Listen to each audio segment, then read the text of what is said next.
Today we're gonna have a double intro.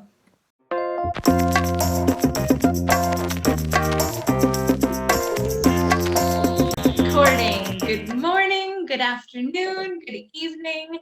Today we are here with a super special guest. We have Kristy who is a fiber artist, an actress, a model, a YouTube content creator, so many things, a mother, many things. So I'm really excited to have her here with us, and yeah, so welcome to our little space of talking about all of these wonderful things that we do. Okay, is there anything I missed when I was introducing you, Kristy? Wow, that was quite an introduction. I have forgotten most of those things. Yeah, you are all these things. Yeah. You know, it's interesting. I feel blessed to have had the experiences that I've had I started in the professional theater world when I was 18, before I even graduated from high school. And it's just so amazing what you can pack into 20 plus years of time. And sometimes I ask people I interview, if someone had whispered in your ear, like, this is what you're going to be doing right now, would you have believed them? And if you had whispered in my ear at age 18, you're going to be on YouTube talking about knitting and be a great knitter, I never would have believed that. Yeah, I know. It's crazy sometimes the way life moves like this. I feel the same. If someone would have told me that I was going to be living in the south of Spain, like away from my family and teaching English and knitting and doing all of these things, I also probably wouldn't have believed them. So, okay. I feel like most people will probably know you, but maybe people in the Spanish knitting community have not heard your story or know about your stuff. So let's get into it. I normally like to start asking people like what they are knitting or what they're working on, or if they're wearing anything knitwear. So have you got any hand knits on, or? Well, actually, I don't. I put on this special blouse that I thought would be nice for our interview today. And then I got really cold and I reached for a non-hand knit cardigan. So I'm ashamed to say that I'm not wearing anything that I've knit today. But I got this on a sale, and it's so cozy. It's motivating me to want to knit that cozy big cardigan that I always find myself reaching for. I do have hand knits nearby. Actually, something really cute. We were just talking about before we started recording my new puppy. Mm-hmm. I have a puppy, and so I thought I would show you her Rhinebeck sweater, which is this little tiny number. This is made of Wing and a Prayer Shetland, all the single ladies, and then it's double stitched with just some DMC tapestry wool. And so I have a big version of that. And then I just inherited a whip. So I don't know if you or anyone has done this before, but my daughter, well, this is actually kind of an interesting story. I ordered this beautiful yarn called Nightshades from Harrisville Designs. And I think it's called Nightshades because it's a black base yarn, and then they, I guess, is it spin? I guess they spin in or mix in a color. So they have like a rainbow of blacks, if that makes sense. So I had ordered this orange Nightshades yarn. And I was in my kitchen opening the package, and I'm looking at this gorgeous Nightshades, and my daughter goes, "Thank you," and just took it all. And because I want to encourage my kids to knit and have passion about it, I'm like, okay, well, if this is moving her, great, you can have it. I'll order some more.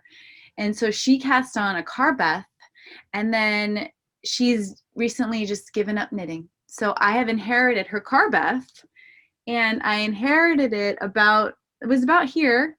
So I've worked on it a little bit more, and I think I'm going to finish it, and maybe I'll give it to her. Yeah, it's beautiful. That's really nice. I feel like the camera doesn't appreciate that type of yarn, but in natural light, I've seen it and it's gorgeous because it has like those undertones or of the different colors. Very nice. Very nice. Very good. So I was looking for something like pink or bright to wear, but I realized that in my wardrobe, I have like nothing. So well, it's funny because I was going with your vibes a little bit. Okay. All right. Very nice. So I took care of it for us. Okay, perfect. But I did wear this, which actually I think I might take off. This is something that I saw when you did an interview with Amy of Knit Collage like years ago. And I remember I went to like the hardware shop, like this little tiny hardware shop, and I drew a picture. I was like, do you have like some like copper piece? So this is something I made, but I'm actually gonna take it off because it's like, it actually makes you like warm because it's got a lot of wool in there. And so yeah, but this is a fun piece that I was inspired to make by that interview you did. That's cool. Yeah. Okay, cool. So the other thing I like to ask is like the place where you're living or where you've spent a lot of time and how that affects your creativity and your crafting. And you, as a New Yorker, just like me, I don't know, I'm just curious how the New York State and the Hudson area and all of that has affected your fiber journey. Yeah, I've had an opportunity to live both in the urban and the quite rural parts of New York. And being a city girl, I'm really, really drawn to urbanity. I think that's a word, urbanity. And with the urban lifestyle, it's really all about the people. And I find myself wanting to just walk out my door, step out my door, and take it all in. I want to just, when I have a chance to walk instead of take the subway, for example, like if I have an appointment at 16th Street and then I have another appointment at, let's say, 47th Street, if I have 45 minutes, I will walk it instead of take the train because I just want to look at everything. I want to look at all the windows. I want to look at all the people, all the outfits. And New York is this very special place because you can see it all. And so that's something that has always inspired me. And the Hudson Valley is special because I started making my way upstate a little bit after some time being in the city, and my children growing up, we found ourselves wanting just a change sometimes, you know, sort of a break, I guess, from the city. And we wanted to expose our children to a little bit more nature. And so we would take these little road trips upstate for the day, maybe, and then come back down. And we realized that we wanted to spend more extended time there. So I think it was the year before we decided to actually build a house in the Rhinebeck town, which is where Wow. the Dutchess County is, and the New York Sheep and Wool Festival. The year before that, we went to the Sheep and Wool Festival for the first time. And so being there really shifted my perspective on knitting because it was sort of the first time I was making the connection. Oh, this is an animal product. You know, this comes from an animal. And I think it's so easy to forget that. You know, I did this little presentation for my pre-K daughter and I said to the class, you know, who's wearing pants? And everyone raised their hand. And I said, our pants come from plants. You know, that's not something I ever made the connection about, you know, the touch, the feel of cotton, the magic of our lives. Like when we saw those commercials, it still didn't get in my brain, like cotton, a plant, it comes from a seed and now we're wearing it. And so the Hudson Valley was really important to my journey and really inspired the YouTube channel and all of that because I wanted people to make that connection between this sweater, which I don't even think this is made of wool. I think it's a blend. You know, this sweater made of wool comes from this animal, and there's a human behind that who's running the show and doing the shearing, and then there's this process in the mill, and then there's this process in the dye pot, and then there's, you know, it's just, you know, when people are saying this skein of wool is expensive, well, let's just roll it back, and the process is, I think it should be double the Absolutely. cost. There's Yeah. so much involved. So those two, I would say, the actual sheep and the archaic, the history of wool really comes from the Hudson Valley for me. And then the city is what it sort of inspires my finished objects, is how I would make that long story short. Oh, that was beautiful. That was so well spoken. And it's so true. I think that the urban city, when you walk around New York City, you're just inspired on every single corner. Like every person is wearing something like super fashion, and you hear languages. You hear so many different languages, and there are people with, I don't know. I haven't lived in New York for now almost more than a decade actually, and I remember when I was younger and I would just like go to the city and walk around, and there were so many things that inspired creativity and yeah. But being Also, upstate, being in the I was, country. I was going to say it's also sort of a treasure hunt because when you're on the subway, you see that, that's a hand knitted or a hand crocheted item. Mhm. Someone doing it, you feel this sort of, you don't even have to talk. You can just be like, I got you. And one thing I will say, if you are a knitter and you go to New York City, if you wear a loud hat, maybe it's a big pom-pom, maybe it's a bright color, something that you have knitted, if you wear that, you will be approached by people most of the day. And usually they're asking you for directions. So if you're not in the mood to talk to anyone, do not wear that item. Yeah, absolutely. It's funny because a lot of people get intimidated by New York. They think people maybe are like cold, but really, I found New Yorkers to be really friendly and open and asking you about what you're wearing or just starting up a conversation on the corner. So, highly recommend everyone taking a trip to New York. It's a good place. And to Rhinebeck. Okay, that actually I normally ask people about their fiber journey and everything, but I feel like you have a video explaining your whole fiber journey and you've spoken about it a lot. So maybe if you want to tell us a little bit about your fiber journey and how you became a YouTuber, how you got into this idea of having Christy Glass Knits on YouTube. My fiber journey really began at a young age, like many of us. I was curious about knitting when I was 9, and the climate of crafting was part of my growing up. It mostly manifested in cross stitching and needlepoint when I was younger, because that's what my mom did. So we would have that experience of walking into the needlepoint shop and picking out the canvas and picking out the yarns. And that feeling of walking through the doors and seeing possibility is something that is a through line in my maker journey for sure. And crafting comes and goes. It depends on your needs, really. I think unless it's a lifestyle, something has to push you for it to become a lifestyle, I would say. So I would revisit crafting at certain times. I was compelled to revisit it when I was working in the theater and I had a lot of downtime. I felt drawn to it when my sister-in-law was pregnant for the first time. And then when I became pregnant within that same year, I wanted to knit for the babies. I felt drawn to it when I wanted to make a difference in the lives of cancer patients because cancer has touched my lives in different forms. Mm. But it wasn't until I got sick myself that I really reached for it in a very raw emotional way. And I have spoken about it on my YouTube channel, but I had this a grand mal seizure it's been a while now. I think I was 28. And it just literally just flipped my world upside down, mostly because of the medication that I was required to take. You can do your research on seizures and epilepsy, but there are certain sort of rules in place. And one of mine was I had to be on this medication for 2 years. And I have some artwork of a woman in a jail cell or like in a cage or in a prison, because that's how I felt. I felt like imprisoned in my own mind for 2 years because of this medication.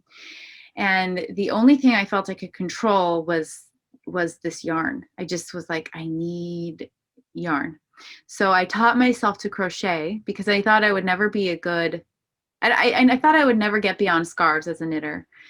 So I challenged myself to learn to crochet and I got better and better. And this one moment I accomplished, I think it was labeled an intermediate project. And I thought, well, if I'm an intermediate crocheter, I bet I could get better at knitting. And so through the process of healing from my health issues physically, I was also working on some spiritual healing at the same time. And the art helped me to do both. The art of fiber helped me to do both. And so I became a lifestyle fiber artist. The YouTube channel came into play actually after some time had passed. So the sickness really derailed the acting for a little bit. I have been able to hold on and do a couple jobs post sickness, but it was a little hard for me to get my traction back. And also I had a third child. So once you have the third, someone said the other day, you're drowning in an ocean and then someone throws you a baby. It didn't really feel like that to me. My third baby was quite a gift, and also part of my healing, because she was really, really wanted, and we waited a long time for her because of the illness. But having 3 children is a lot. It puts a strain. And I found myself really creatively stimulated by building my house in the Hudson Valley. I spent hours on it every day, because you have to do things like pick out a knob and a switch and all the little details that go inside this house. And once that was complete and I wasn't doing a ton of acting, I needed a creative outlet. And I had been doing a family vlog for years, actually, for fun, and because I wanted to record New York and things like that. And when I started sort of bringing knitting into the videos, people were not interested at all. And I'm going, this is the wrong audience for what I just want to talk about every day. So I just gradually phased that out and phased in the knitting and totally switched over. And it sort of had a life of its own and grew to be this amazing community and place for people to learn about knitting. And it really fulfills me on my acting level, on my photography, modeling, editing levels that I have skills in, and of course my hobby of knitting. So it's kind of this world that's everything I love and care about, and it keeps me physically and emotionally healthy as well. Oh, that is so beautiful. It's like the perfect jobby. No, you're My jobby. jobby. That is so wonderful. It's so nice to see how you were able to go adapting everything and have this wonderful community now. And that's another thing you have done. I really think that you have opened a lot of doors and showed people different ways of accompanying us as we knit. Like I loved all the interviews that you've done with people, and I think that that was a style that I hadn't seen before, and that was really cool. And also your Rhinebeck video, I wanted to talk about that because I can't even imagine the amount of work that you did this past month trying to get that video, the virtual Rhinebeck video. So maybe you could talk a little bit about all that work and how it was when you finally finished and got to release it out to the world. And yeah. Tell me about your Rhinebeck sweater. Started, I guess, in 2016, 16, 17, 18, 19. Yeah, because this is my 5th year. And I don't know where the idea of the video came from exactly. I just know that whenever I went to the Sheep and Wool Festival, because I think I had been maybe four times before I shot the video. And it's just so, it's like what I talk about with New York. It's like a little, to me, it's like a New York moment because there's so many knitters, so many people, and then they're all knitters or crocheters. And so to look at all of these gorgeous sweaters is just a treat. And you want to stop every person and ask them all the questions. So I'm sure that's just sort of where the idea came from. And I'll never forget that first time. I had just had my YouTube channel for June, July, August, September, just 4 months. So I don't even know. I wish I had taken note of how many subscribers I had. I probably had like 300 subscribers or something. And I made this sign and I just walked out like, okay, you got to be brave and hope somebody tells you about their Rhinebeck sweater. And they did all day, which was so inspiring. And when the pandemic happened, and I know we were all holding out hope. I know that the knitters were like, yes, I have this long list of things that are affected by this, but they better not touch sheep and wool. Like, Really. you know, we were all for event. We were holding on every month that passed. I know we were. And so I thought to myself, people are knitting their Rhinebeck sweaters. They totally are. And so I made the announcement, I think it was early August, just in case people had not started them yet. I wanted to give them, that 8 weeks, because 8 weeks is a pretty reasonable time. If you have your plan in place and you dedicate time, you can get a sweater done in 8 weeks. So I was really grateful to people who sent me their entries early. I got most of them, the last few days. I had a few given to me the morning of the premiere with permission from me. And I do think that this edit took a lot longer than years past. There's a few reasons for that. One is I didn't have a sense for what was coming in. You know, Exactly. when you have lived a day of footage, you sort of know what you got. You know, you don't remember all of it, but I was there for all of it. So that was one part. Another is just the labor of downloading each video. In fact, I missed one that I had downloaded it, but then it got lost in the shuffle. So there's just quite a extra step. I mean, normally I get home, I plug my card in, press upload, and it happens. But this was it's like open the email, go to the website, download, drop it in the video. You know, there was just so many more steps for hundreds of entries. And then I don't know if you noticed. Oh, go ahead. No, I said hundreds. Like there were so many. Yeah, I didn't count. I guess I should have counted. And then there's this process of I try to make it tell a story, because otherwise it's just watching home videos, right? I mean, it has to move, it has to have life. And so I spent probably 12 hours alone cutting out Yeah, I can imagine. And that's a lot of editing for all of those people, because I'm sure people just send in like the full 5-minute video and you can't, you know. every once in a while. And so and I kept writing notes to myself, like, if I ever do this again, here are the notes, you know, that because Yeah. everyone followed the directions so well. Everyone submitted in their horizontal for one person. And and I really thought it was fun when people gave me little short films. Like yours was quite cinematic and you had extra, you know, captions and things, which was really fun. I still had to cut it down. You know, everyone had to cut it down. So anyway, it was a lot of work. It was a pleasure to do. And I do think that it brought some joy to many people in this crazy year. And I've had requests to do both in an in-person and a virtual every year. And I don't know if I can do that. It's just, it takes so much time, but it has inspired me to possibly do more community videos that people can submit to, because I do think that is important right now.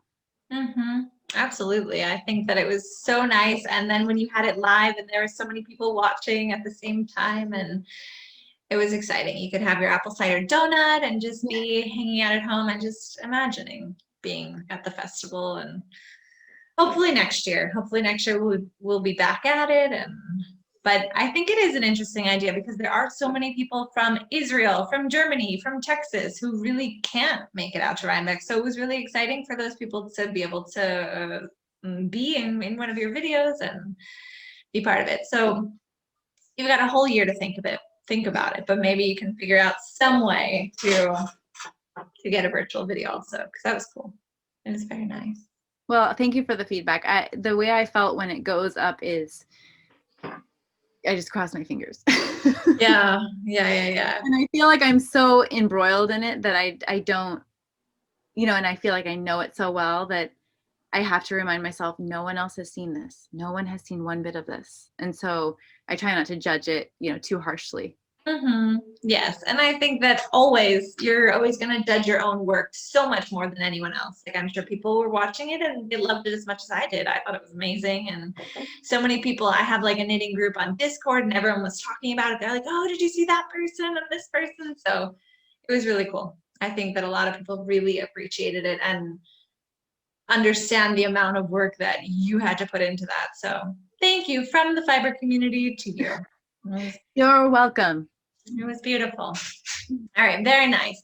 Another thing I always like to ask is the project which brings you the most pride and joy. I don't know, it doesn't have to be like a fiber project. It could be making a video like this, or I don't know. Do you have anything in mind?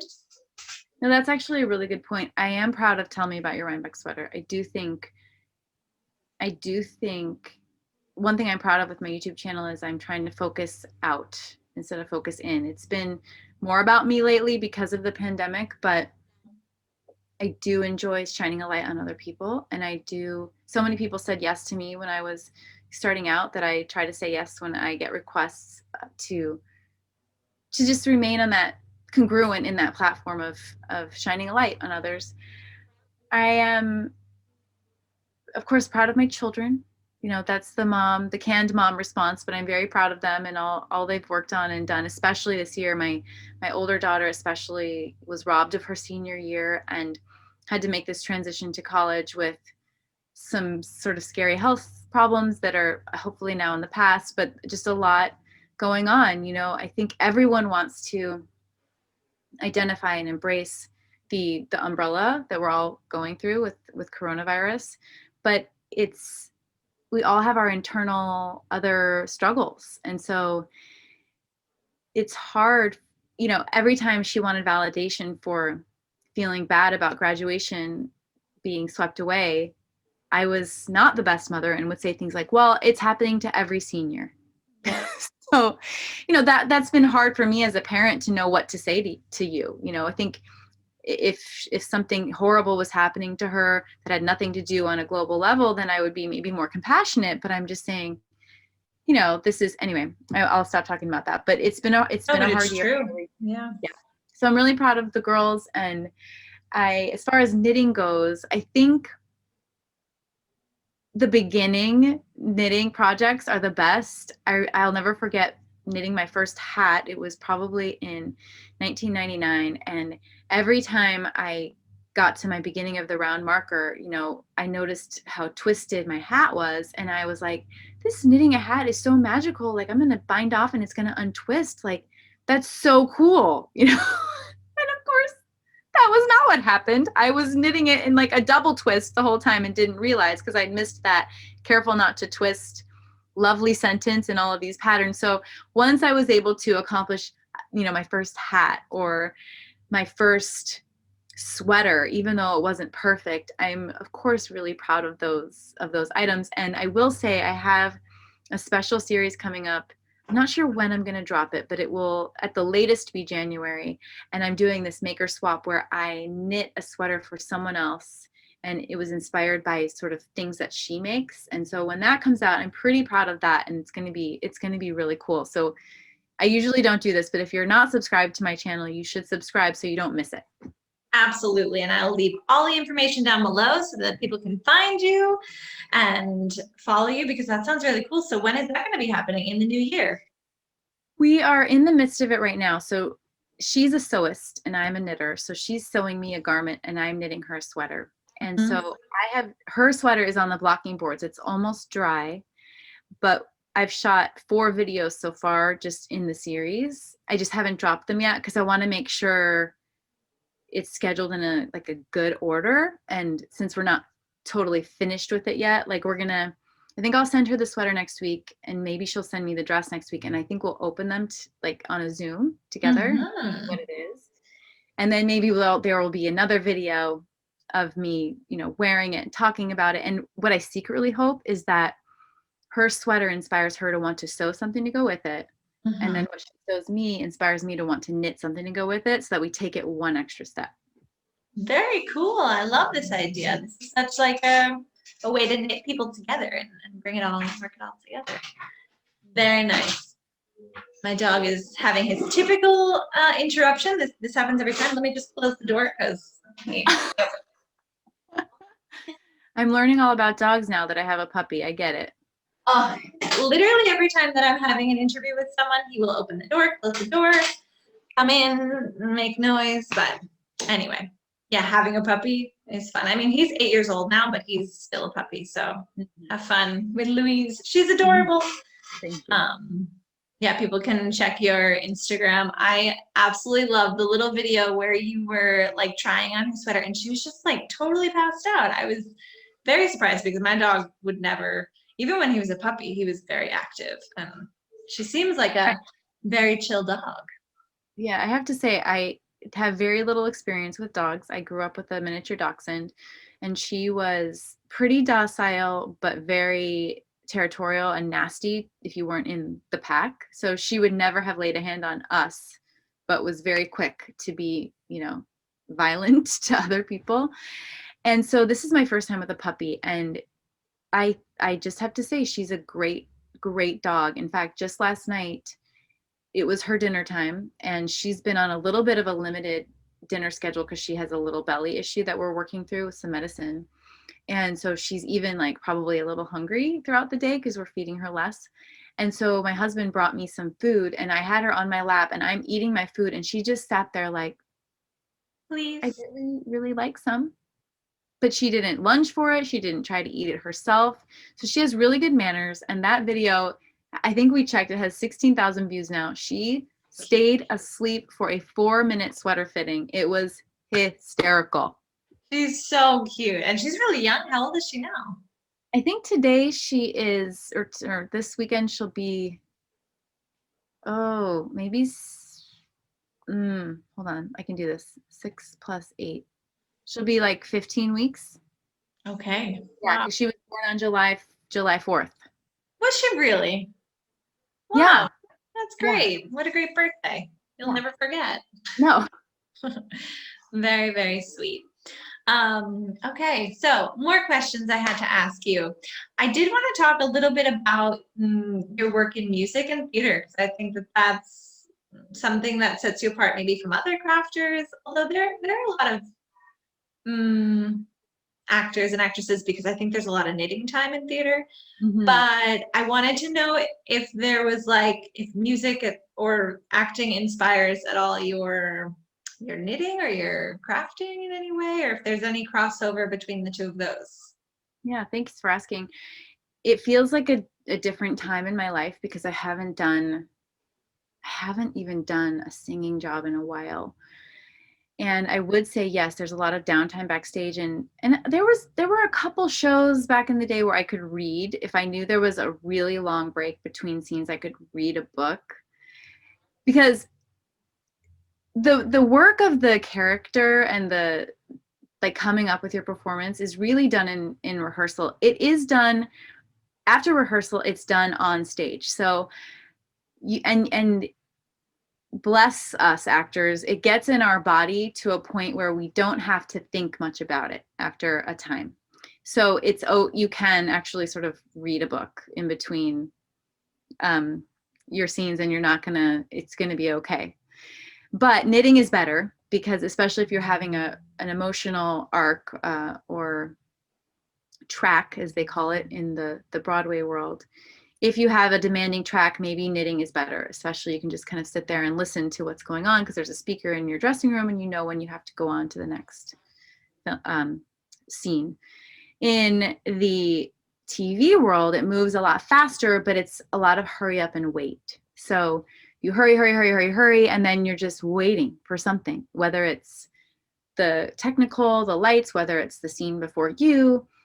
There's so many reasons you just sit and wait. And so it's nice to have something to do. And I was never a lifestyle knitter while I was working heavily in the theater, so I don't have a lot of connection stories, but I will share 2 things.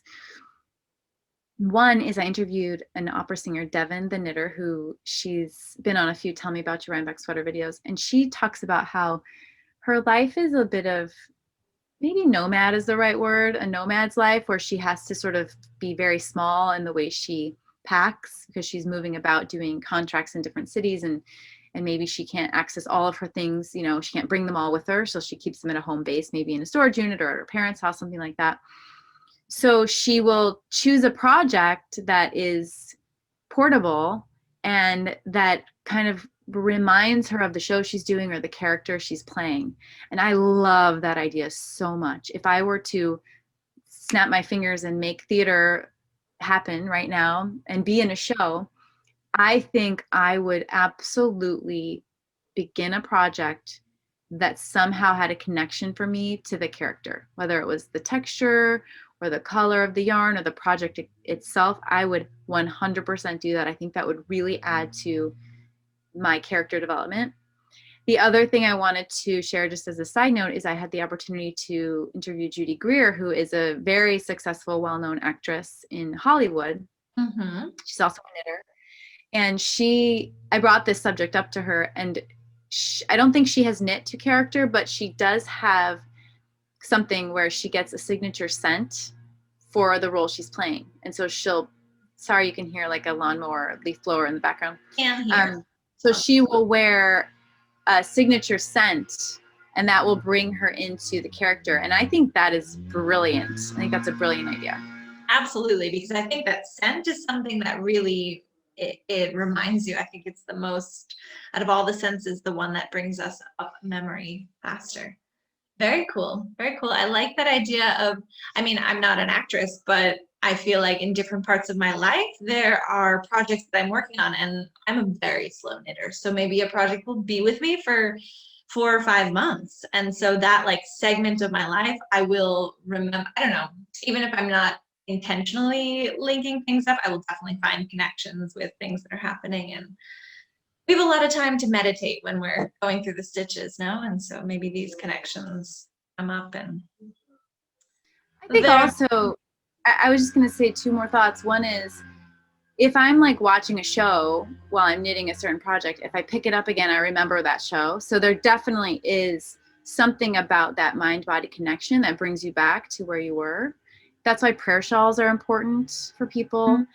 And also, I was just interviewing Telly Bean Knits, which you won't find that on my channel right now if you're seeing this, really soon, but it will be there eventually.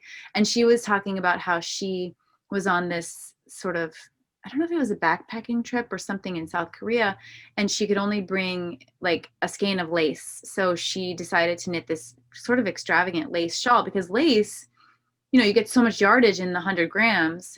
And so it took her so much time. And she said, every time I wear that shawl, I think of where I was and what I was doing, and what an awesome keepsake. That is such a great idea. And that's a great idea for when you're traveling. Just find the thinnest yarn, the lightest weight that you can find, and then you've got thousands of stitches for 100 grams. Mm-hmm. Brilliant tip. I actually had a nightmare like the other day that I was traveling and I forgot my knitting. And it was just such a horrible dream because I was like, oh no, what am I going to do for all this time in the flight and the bus? And Wake up in a cold sweat because you don't have yarn. yeah, it's a problem. It's a little bit of an addiction, I think. I feel like I always need to have I have like my socks on the go, always in my bag, because you never know when you're going to have to sit and wait somewhere, or It's true. even if you get in a few stitches, that's necessary. Very nice. Okay, so I'm just going to ask you a few more like last questions. And yeah, one of them is, what does an average day for Christy Glass look like? Oh, well, I wake up. I love to wake up. I mean, 7 is usually between 6:30 and 7. That's And early. I That's would early much for rather, Spain. that's early. I would much rather wake up at 8, but 7, as long as I get enough sleep, 7's okay. I wake up. I usually force myself to put my workout clothes on, Mm-hmm. get the little one off to school. So that involves, all the little one things, packing the snack, all those items. And then sometimes I have to get the big one off to school. It depends on the schedule. And I then work out. So most of the time I walk. Mostly I walk between the months of September and June. Okay. I have a really hard time tolerating the heat with walking. So I gain weight in the summer, every summer.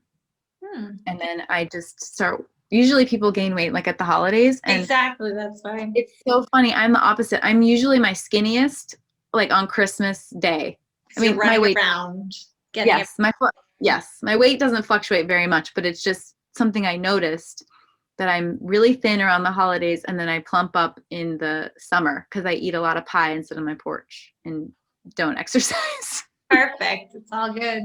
So yeah, so I'll usually walk for between, half an hour and an hour. Mhm. And it's nice because if you're walking, in the city, we walk to everywhere. I walk to school and things. And then I work on Christy Glass Knits all day until it's time for pickup. So I have about a good 6, on a good day, I have like 6 hours that I can work.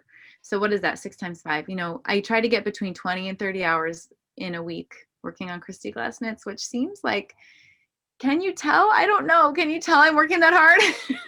I really feel like until you start to do things like creating content online, you don't realize how many hours go into everything. And then knitting time. You need knitting time to be able to have your finished objects. Yeah, the knitting time happens when I'm waiting for children. Mhm. And it happens, as you said, anywhere I go, I bring it if there's any waiting. Although waiting isn't as much of a thing right now in 2020. We're in our cars, but I guess they're still waiting. And then I knit at night. And my husband goes to bed really early. So there's sometimes some troubles with that. I have a little craft light that I'll sneak on, and then I'll still knit for a few hours even when he's snoring next to me. Actually, that would be a funny Instagram series. I should have me knitting with him snoring. That would be so fun. But yeah, I get most of my knitting done at night. I really struggle with making dinner. I'm trying to get better at it, but there is a time in there where I feed people something. Okay. Good, very nice. Okay, so with that topic, well, I always ask people about their favorite infusion or their favorite tea to drink. I don't know if you have a favorite coffee I or- drink herbal tea only, and so I recently did a little shopping at Harney and Sons, which is a Hudson Valley tea company.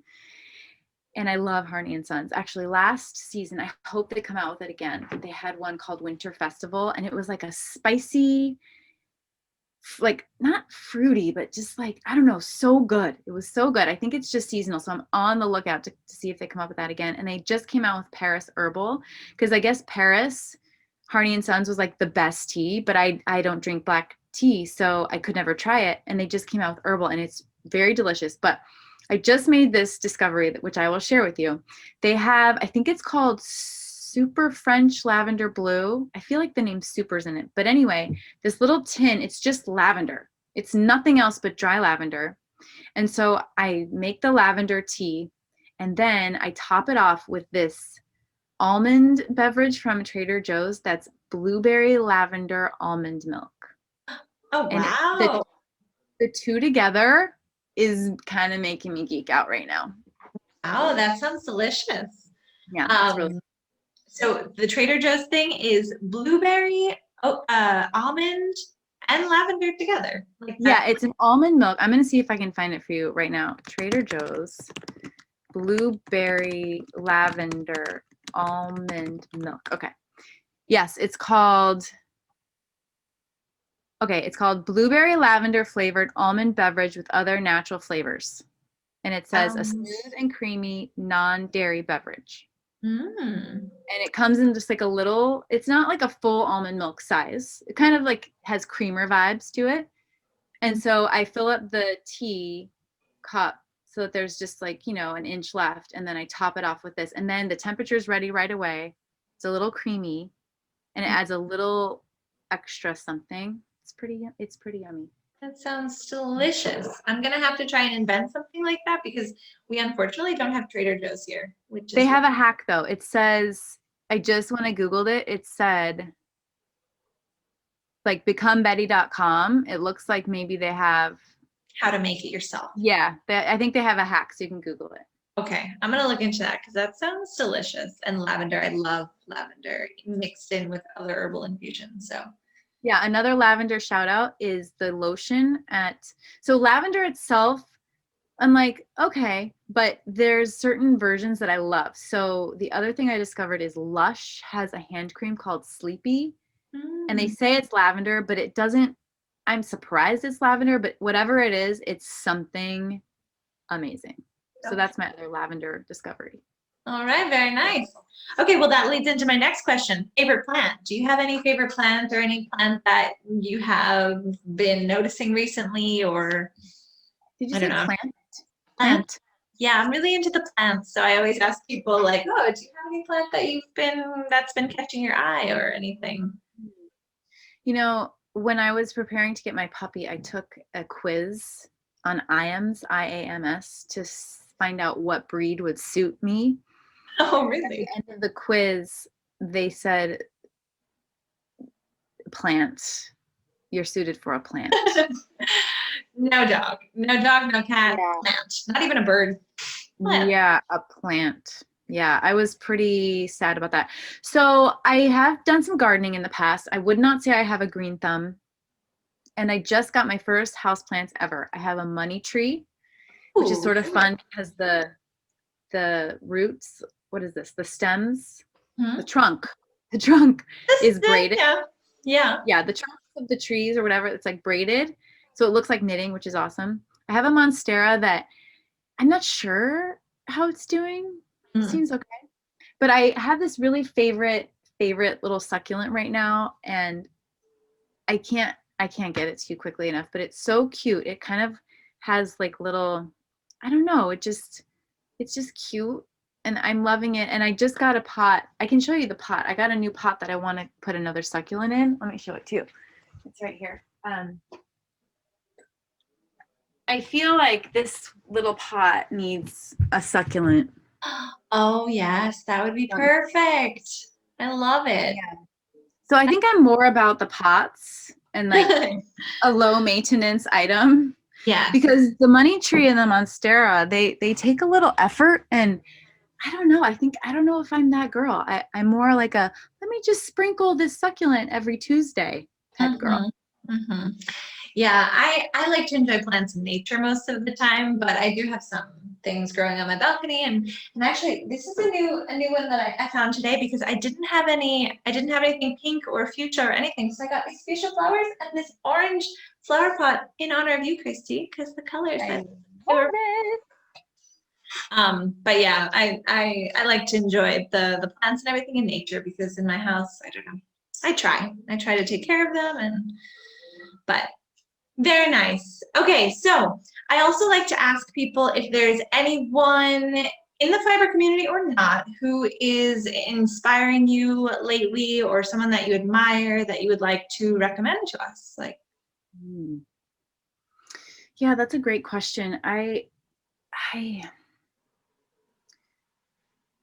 me just look at my Instagram feed because kind of a hard question. Sometimes I ask people things that I don't even know how I would respond to them myself, because there's so many people who inspire me and who I admire in the community, and also it's like a space for you to recommend someone who maybe you'd like to shine some light on also. Yeah. You know, I will point you to, actually, I've been doing a series with Vogue Knitting Live called After Hours with Kristy Glass. And when I choose my guests on there, I do try to come up with a new someone to introduce you to, not only to the community, but even to myself. I would say that someone I met recently the last couple of years is Ellen Deckers. She's by Polevi. She's in Amsterdam, and she does the most beautiful crochet pieces, and they're so inspiring. I don't know if you can see this here. Do you know that my dear friend Tintika, the one who does the naturally dyed yarn, actually did a collaboration with her? Oh, really? So she has done crochet of naturally dyed yarn from here in Spain. So very cool. Yeah, she is an awesome artist, and I love all of the flowers and everything that she does. So I'll put her information down below so that people can check out her work. I also wanted to point to this girl named Molly who I just met on an After Hours. She's so cute, and I don't know if she wants to be called cute, but she's super cute. Okay. And also very optimistic, and she's open about sharing about how fiber arts have helped with her mental health journey, which I'm really passionate about, hopefully, as you've noticed on this interview today. And so her company is called Mimo Yarn Co. And everything she does is really bright and sparkly. And I think it's her mother maybe who does the bags. So she has bags, and then she has yarn as well. I'm going to try to find a little photo. Like, look at this gorgeous combo. She has this base that she calls zebra, because it has I think she calls it zebra because it has some black and white in there. Okay. I think she calls it zebra. Yeah, tweed like zebra.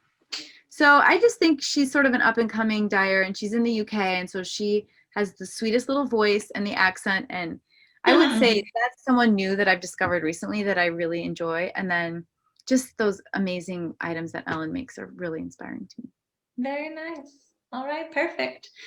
So before I let you go, I would love to do the little lightning round that you would always do at the end of your videos. I don't know if you remember them. It's inspired by yours. I only have a few. I have 10 little questions that I'll ask you quick and you answer. But I love that. I think that was a really fun thing to do at the end of your interview. So I'm going to copy People want me to bring that back. Maybe I'll bring it back. Yeah, I don't remember the last time I heard you do that with people. Oh, it's been years. Yeah. So I don't really have them memorized, but I'm going to try and I'm going to see. I've got them written down. Okay, let's do it. All right. Knit or crochet? Knit. Okay, spin or weave? Weave. Alpaca or cashmere? Cashmere. I changed. I used to be alpaca. Okay, and that was the other thing. I was like, I'm sure she's changed since years ago when you've answered these questions.